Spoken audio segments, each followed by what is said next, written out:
السلام علیکم دوستانو. په بیگ باش لیگ کې راشد خان د اظهارالحق نوید لوبډلې سره مخامخ سو چې راشد خان هم وځلېدی. اظهارالحق نوید چې په بیگ باش لیگ کې خپل لومړنۍ لوبه ترسره کړل، بهترینه پرفارمنس یې وکړ، ډېره ښه لوبه یې ترسره کړل، ډېر ښه وځلېدی، دوې مهمې ویکټ یې هم ترلاسه کړلې. ویډیو تر اخره را سره وګورئ. د راشد خان او اظهارالحق نوید لوبډلو په اړه باندې معلومات درکوم. په بیگ باش لیگ کې راشد خان د اظهارالحق نوید لوبډلې ته ماته ورکړه. اظهارالحق نوید چې د سیدني سکسرز لوبډلې استازیتوب کوي، نن یې د خپل بیگ باش لیگ په کریر کې لومړۍ لوبه ترسره کړل.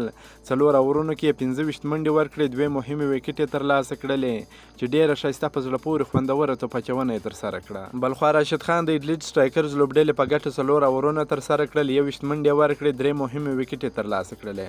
راشد خان د خپلې لوبډلې په بری کې ډېر مهم رول ولوبوي. په ډېر مهم وخت کې 3 ویکټ ورته واخیستلې چې ډېر ښایسته بالینګ یې نن ترسره کړ. دغه لوبه چې د سیدني سکسرز او ایډلیډ سټرایکرز لوبډلو ترمنځ ترسره سوه، ایډلیډ د لوبې پچه وګټله او د توپخنې پرېکړه یې وکړه. په ټاکل سوو 20 اورونو کې د 6 لوبغاړو په سوځېدو سره 184 منډې جوړې کړې چې میتیو شار 84 منډې وکړې، کریس لین 41، هیډم هوسي 40 زیاتې منډې وکړې.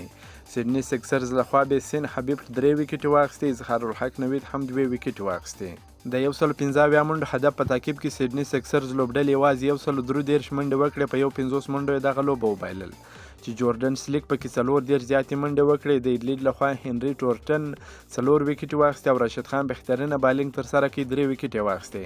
که مو دا ویډیو خوښه سوې در سره لایک کړئ او د خپلو ملګرو سره هم شیر کړئ.